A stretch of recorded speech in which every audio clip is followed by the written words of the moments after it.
This video is based on an article written by Baumeister, Voss, Acker, and Garbinsky, Some Key Differences Between a Happy Life and a Meaningful Life, which was published in 2013 in the Journal of Positive Psychology. This article was part of my curriculum in Leadership in Practice at the University of Queensland, and I still think about this article from time to time.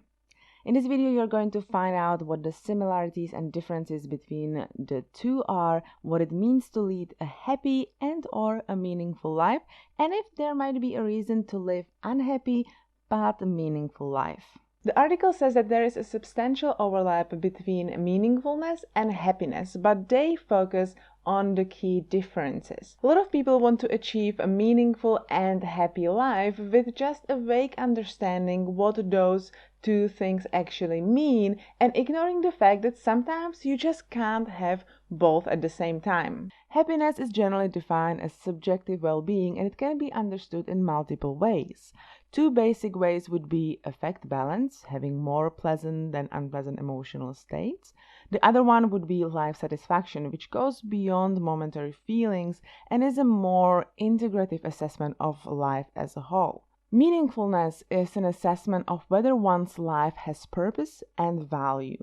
Those two things can overlap but can also be very different. Living a meaningful life does not mean living a happy or good life. An oppressed political activist might not necessarily live a good life or feel happy, but they probably feel their life has a high purpose. The article argues that happiness is natural, at least in its simplest form. Living creatures with brains and central nervous systems have motivation to fulfill their biological needs, and it gives them positive feelings when they fulfill them. On the other hand, meaningfulness is cultural. We learn from the people around us to evaluate our life in relation to purpose and values. Meaningfulness is linked to past, present, and future, and linking those together. I may be now unhappy, I may not like how I live, but I know that there is some future outcome that is desirable. Happiness, on the other hand, is linked to how I feel right now in the present. The study found that happiness and meaningfulness were substantially and positively intercorrelated. Meaning and happiness feed off each other, but they do have some substantially different roots. Finding one's life to be relatively easy was linked to more happiness. Finding life difficult was linked to lower happiness.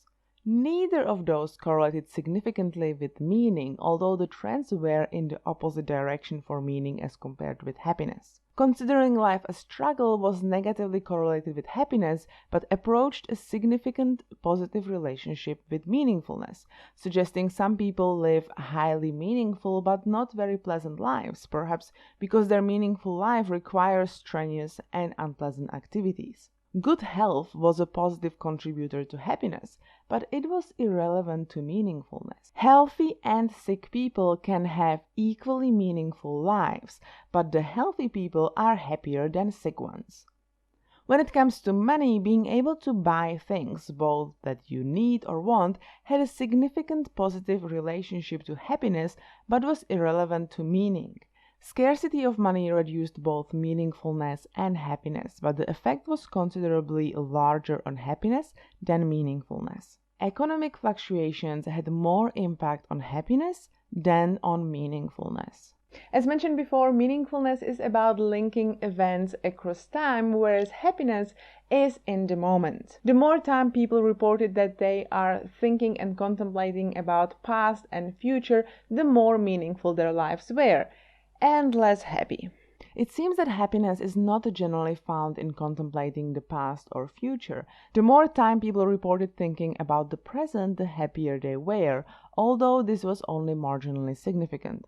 Thinking about the present was irrelevant to meaningfulness. One thing that is common for both happiness and meaningfulness are social connections. Recalling hours spent alone or predicting future hours spent alone had significant negative correlations with both happiness and meaningfulness.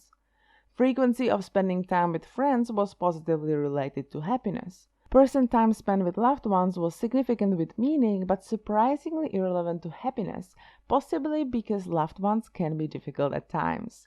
People with more meaningful lives also agree that relationships are more important than achievements, and this was found unrelated to happiness. Although social connections are important for both happiness and meaningfulness, the direction and focus is different. Happiness seems to be connected to the benefits one receives from others, whereas meaningfulness is instead associated with the benefits that others receive from the self. Meaning is about giving rather than taking. With happiness, it was the opposite. Helping people was also strongly related to meaningfulness. Pure happiness is linked to not helping others in need.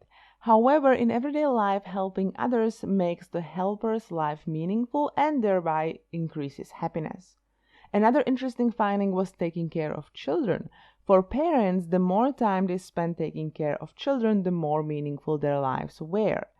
Time spent taking care of children had no relation to happiness and, if anything, trended towards reducing happiness. Arguing is not surprisingly lowering happiness, but leads to more meaningful life. This may be because people living meaningful lives are involved in things that they consider important, and sometimes they need to argue for those. The study shows that people with very meaningful lives worry more and have more stress in their lives. Worrying and stress are an unavoidable part of a meaningful life, but it detracts from happiness. The more people reflected on their prior challenges and struggles, the more meaningful their lives were, but the less happy. The study shows a lot of differences between living a happy and a meaningful life, and it suggests that people who live a very meaningful but unhappy life are those people that contribute most to society, and those are the people that we actually need. Those are the people that are changing the world, that are fighting for different conditions and often improving lives of others. On the other hand, we have people that live happy but relatively meaningless lives. Those people seem carefree, lacking in worries and anxieties. Interpersonally, they are takers rather than givers, and they think little about past or future. This suggests a relatively shallow, self-absorbed, or even selfish life. There is, of course, a whole spectrum between those two extremes. I think it is important to think about the differences when thinking about what kind of life we would like to live and how much happiness are we prepared to sacrifice for living a meaningful life. And again, there are a lot of things that contribute to both being happy and living a meaningful life, but there are several significant differences that we might want to keep in mind. Let me know down below, what do you think about this study? Is it possible to live a highly meaningful and a happy life at the same time, or is it really just a fairy tale?